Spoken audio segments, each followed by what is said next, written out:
Hello and welcome to the Youth Summit to Ban Factory Farms, our second day of the summit.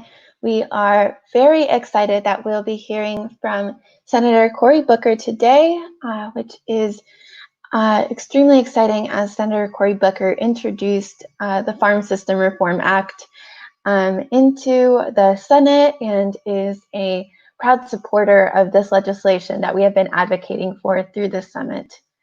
So we are extremely excited to be here today to hear from him, and that will be happening in a few minutes. Senator Cory Booker is a U.S. Senator of the state New Jersey, and he unveiled legislation and the Farm System Reform Act in order to have a moratorium on large industrial animal operations and crack down on the monopolistic practices of meat packers and corporate integrators, these really large, powerful groups. So we're very, very excited. We're going to be hearing from him very soon. And of course, this summit, this whole effort, the panels, presentations, everything that we have been organizing is around the topic of the Farm System Reform Act, which came from Cory Booker's amazing team. So we're very excited to be hearing from the senator soon. And so we're in a few minutes, he'll be joining here to talk about his legislation, to talk about the effort, to go against large factory farming practices and what that means to go after sustainable agriculture instead, the movement that we are building on, that we are advocating for. So I just wanted to welcome everyone who's joining us from whatever live stream that you're joining, from whatever platform that might be. We're just really, really excited to be able to share this with you guys today. And thank you also to everyone who's been joining us for the lobby meetings that we've been having throughout the day today. We met with teams of different representatives, including Raskin, Kana, and Warren today, which was really amazing. And I really appreciate everyone who's been joining us for those.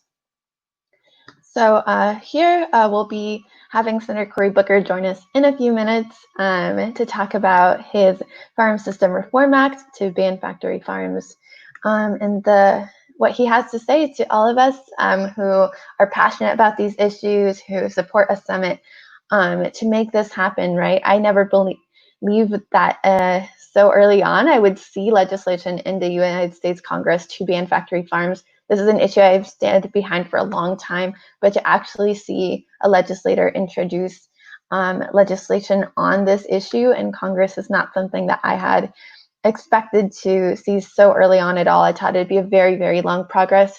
And we do still need to gather more support. We do still need to build a bigger movement for this legislation.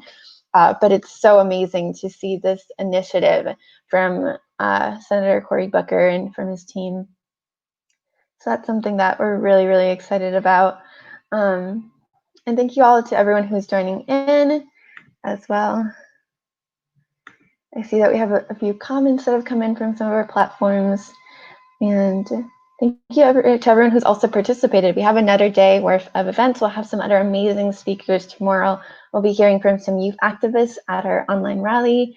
That'll include Jamie Margolin, the founder of 0 Hour. We'll also be hearing from Babette Davis, a really amazing plant-based speaker and celebrity chef.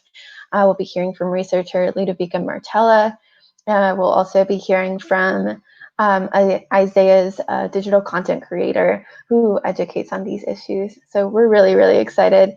And we've had some amazing presentations already. We heard from Food and Water Watch yesterday, from Farm Sanctuary. We heard from Food Empowerment Project, from amazing youth activists, including Genesis Butler, Vegan Evan, Hannah for Change, or Hannah Testa. We also heard from a variety of different organizations, including Friends of the Earth, Natural Resources Defense Council, Default Veg, and the amazing work that they're doing there, all supporting a ban on factory farms. And thank you also to everyone who joined us yesterday, to everyone who's joining us now in this effort to ban factory farms, in this effort for a more sustainable agricultural food system, right? One that is better for animals, better for people, better for our environment. These are all issues that are really important to us. So this should be starting in just a minute now. I'll just give it another second, but thank you all so much for joining us for this summit and for our next speaker coming up soon, which we're very excited about. So let me just set up a few things. All right, should be good to get started right now. Hi, welcome. Hi, how are you? Doing great. Thank you so much for joining us. Thank you for having me. Thank you. I'm going to hand it off to you to speak to all of our amazing listeners who have been joining us on this summit to support the Farm System Reform Act. Well, I just want to say thank you to all of the organizers, activists, people who are committed to living lives of integrity and determination. We are in a nation that was founded in these perfect ideals by these imperfect geniuses, but the story of America really has been the struggle to make real on the promise of America to everyone. And yet we still have too much injustice in our nation. And one of the big areas where we see deep injustices is in our corporate, industrialized, monopolistic, broken food systems. And we've got to start creating healthy food systems because this broken food systems affects everybody and so hurts us in a collective way. We're in the middle of a global environmental crisis. And we know that the current broken food systems, driven by these large multinational factory farms, are so bad for the environment.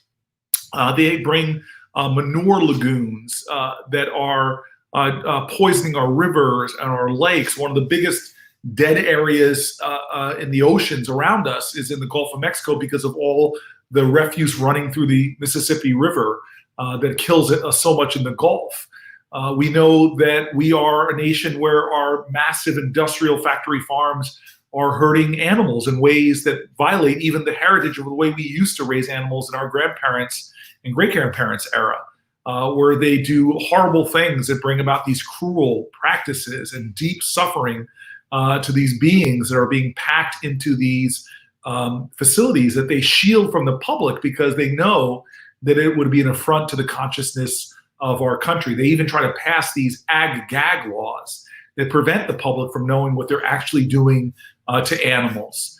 We know that these factory farms are not just hurting animals, not just hurting the climate, but they actually are hurting public health.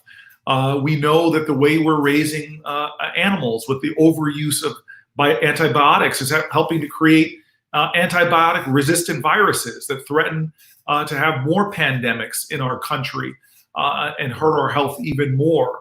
We know that factory farms are bad for farmers themselves, as I've seen firsthand how many of the contract farmers who are raising animals in these conditions dictated to them by these multinational corporations live lives in perpetual debt, where they struggle to make ends meet, where they're living closer to sharecropper status than to the independent entrepreneurs that is part of our heritage with farmers. We know that this system is broken in so many ways. And frankly, those farmers who are raising so much of our food have seen their share of the consumer dollar, the dollar we spend on food, go down about 50%.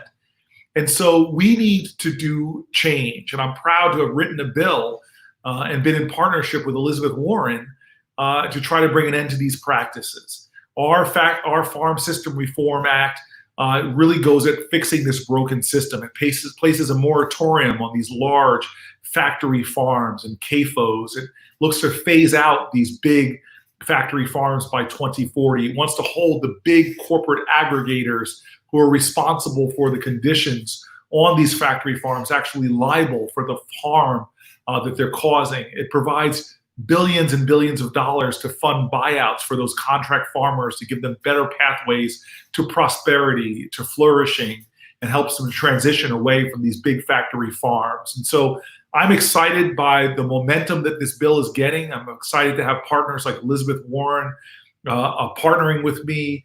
But what even gets me more excited is to understand that youth like you In every great movement for social justice, not just in this country, like with the civil rights movement, or like we've seen the movement for common sense gun safety, but if you go to everywhere from Tiananmen Square to South Africa and the anti-apartheid movement, you'll see young people, you'll see students that are often the ones that are at the forefront or at the center of these efforts. And so I just want to say I celebrate you.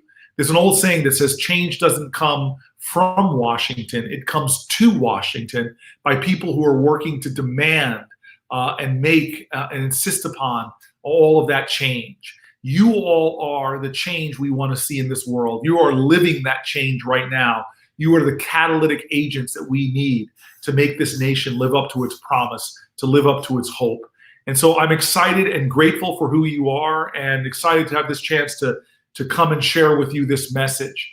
I know right now that we have real problems in this country, deep problems. We're seeing a lot of the darkness in the dark corners, but we can't surrender to cynicism.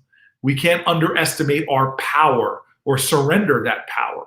We all have to take responsibility for changing this nation, for making it live up to its promise. Because if we're not an agent of change, if we're not an agent of activism, then we are ourselves complicit in the injustices around us. We need folks who understand that this is our responsibility. We may not be to blame, but it's our responsibility.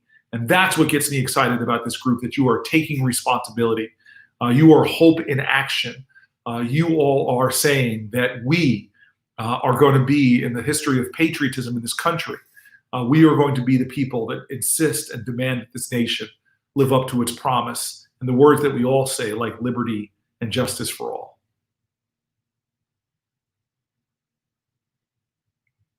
Thank you so much. Thank you for sharing with us. Oh, thank you for inspiring me and my work and my activism. I'm honored to be in the same movement with you all. Thank you. Thank you, Senator Booker. Thank you. Take care now. Thank you to everyone who joined today. Thank you for listening in. And thank you so much, of course, to Senator Cory Booker.